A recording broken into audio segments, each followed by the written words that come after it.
Thank you very much for the opportunity to talk again and raise some of the questions that I raised in the recent letter to the Kingston Freeman. For the first time, I think we've spoken about a few items that have been part of my concern over a period of time. The fiscal problems all the way through the Healthcare Alliance being a major part of the unknowns for the community. It's also, I think, maybe a indicator of whether this proposal, preliminary proposal, is going to be successful or not. Many, if not most, senior facilities are in trouble today.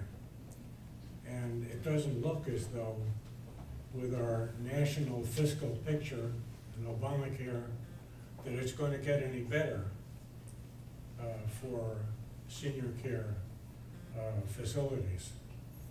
So I have a concern about the composition of the Health Alliance of the Hudson Valley, which took on two facilities or projects related to the board of the Kingston Hospital.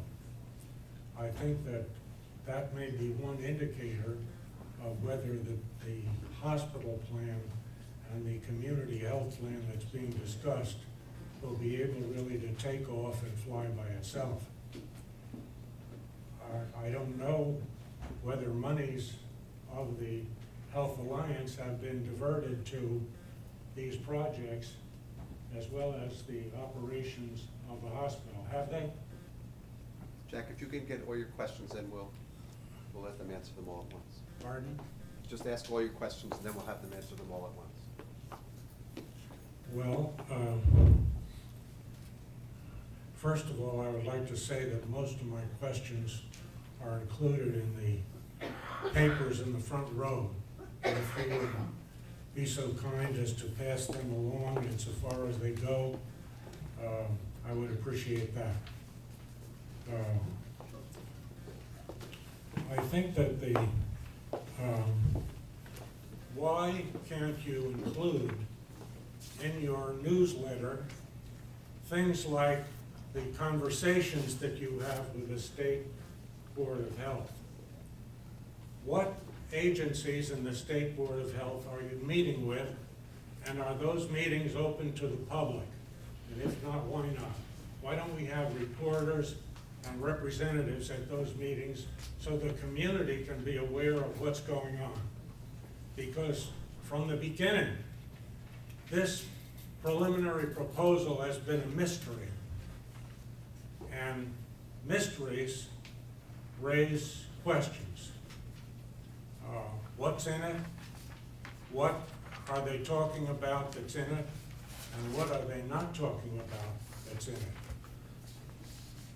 One of the things that I've got to say, I thought that Foxhall Ambulatory Services was a separate corporation with a separate board, and it was made separate because to accommodate the moral requirements of the Catholic hospital.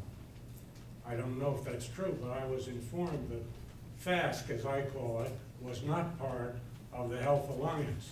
Even if it has shared board members, it's not part of the Health Alliance. And I want to just make that very clear. If that is not part of the Health Alliance and it provides reproductive services, complete reproductive services, why isn't it reconstituted in some fashion? I saw an address in the telephone book for Grant Avenue for the FASC facility. I don't know what Grant Avenue has to do with the Foxhall facility, and maybe you could explain it for all of us. And all I can say is that I have some additional things here to support my suggestion that killing one patient and damaging the health of another is not health care.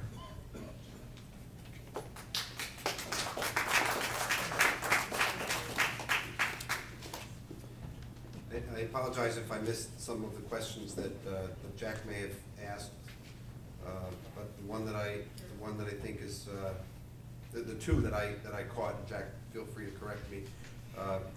Has any money been diverted from the Health Alliance of the Hudson Valley to what Jack called projects of the Kingston Hospital, which I think he was referring to FASC and a couple of other projects that run into there. So has any money been diverted there? Is that contributing to the deficit? There's no money diverted from Kingston Hospital that contributes to the deficit that goes to Foxwell. Foxwell is a separate corporation. Grant Avenue is an administrative office for Foxwell where some of the billing is done and that kind of thing, but there's no money diverted from Kingston Hospital to Foxwell.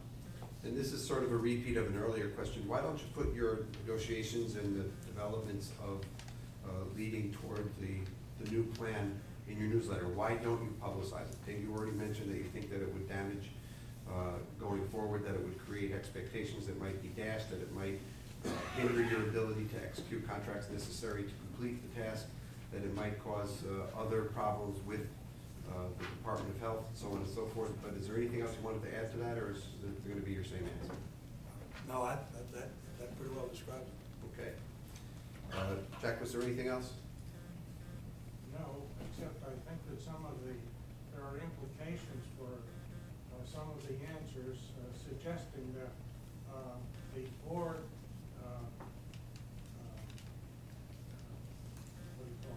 the board picture or image has to change because of, like the Kingston Hospital Board. What happens to the boards with all of these changes in closing the hospital?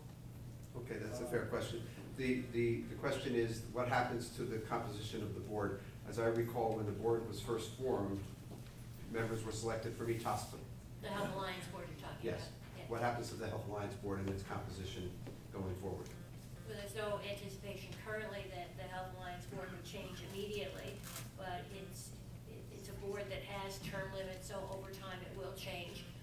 And it's made up of community members, so it doesn't necessarily have to be made up of members of other hospitals. It could be made up directly of community members, and it would continue to be a community board. But we did address the fact that because we're changing the way that we are organized, and because we're changing our affiliations, we're going to have to amend the master alignment agreement, and that will be addressed in any of those amendments. And my recollection is that when the board was formed, the initial board was derived from the two hospital boards. Is that part of the ongoing selection process for board members, or is there a different process that perpetuates the board? I think that we've tried very hard from the very beginning to make sure that everyone was represented on the Health Alliance Board. And that's true in the initial formation of the Health Alliance Board. Equal numbers of board members came from Benedictine and from Kingston, and then we had a couple of unaffiliated community members. We worked very hard to make sure that we have representation from all of our affiliate organizations, either on our boards or through our committee structure. And I think that it's important to note that healthcare, the provision of healthcare is a complicated business. And it's very difficult for someone to walk in off the street onto a hospital board and really comprehend the complexity of how our reimbursements are done and how our services are allocated. So what we've tried to do consistently over time is have people from our affiliates and from the community serve on our board, or our committees rather, and then to move through our board structure. And I have no reason to believe that we wouldn't continue to do that. We want community participation, and we want people to have the ability to understand the processes that we go through. Karen, may I just?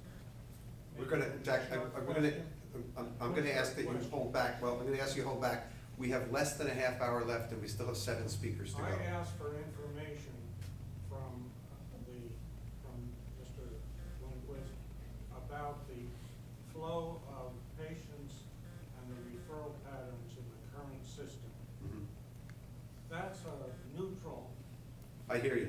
understand.